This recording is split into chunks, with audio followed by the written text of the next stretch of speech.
জি, জামায়াত সাধারণত কখনো ফুল দিতে আসে না শহীদ মিনারে, এবার আপনারা কি মনে করে আইলেন? এবার রাষ্ট্রীয় আচার হিসাবে এটা আমার দায়িত্ব, বিরোধী দলীয় নেতা হিসাবে এখানে আসতে হবে আমার সঙ্গীদেরকে নিয়ে, তাই আমি এসেছি। তোর বাপ মা তোর জিয়ারত শেখায় নাই?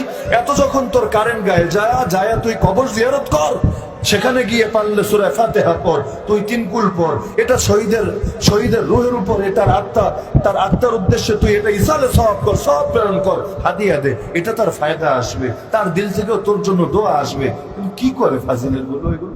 মুফতি রেজওয়ান রফিকি সাহেব একটা কথা বলছিল, খুব ভাল লাগছে, যে বাংলাদেশে যখন পূজার সময় আসে তখন এই জামায়াত ইসলাম হয় টাটকা হিন্দু, আবার যখন খ্রিস্টানদের কোনো প্রোগ্রাম আসে তখন এই জামায়াত ইসলাম হয় টাটকা খ্রিস্টান, আবার যখন বৌদ্ধ ভাইদের প্রোগ্রাম হয় তখন বাংলাদেশে জামায়াত ইসলামী হয় টাটকা বৌদ্ধ, আবার যখন এরা মসজিদে যায় তখন ওরে বাবা পাক্কা মুসল্লি। যখন বাংলাদেশে পূজার অনুষ্ঠান হয় তখন আমাদের বাংলাদেশের সবচেয়ে উত্তম হিন্দু হলো জামাত ইসলাম। আবার যখন বৌদ্ধদের অনুষ্ঠান হয় সবচেয়ে বৌদ্ধের খাঁটি অনুসারী হলো জামাত ইসলাম। আবার যখন খ্রিস্টানরা জামাতের সাথে দেখা যায় একেবারে পাক্কা খ্রিস্টান হলো জামাত ইসলাম।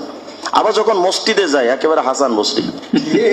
তার মানে রহমান ভি খুশ হো শয়তান ভি নারাজ না হো, মানে আল্লাহরেও খুশি রাখতে চায়, শয়তানকেও নারাজ করতে চায় না। এর নামই হচ্ছে জামায়াত ইসলাম।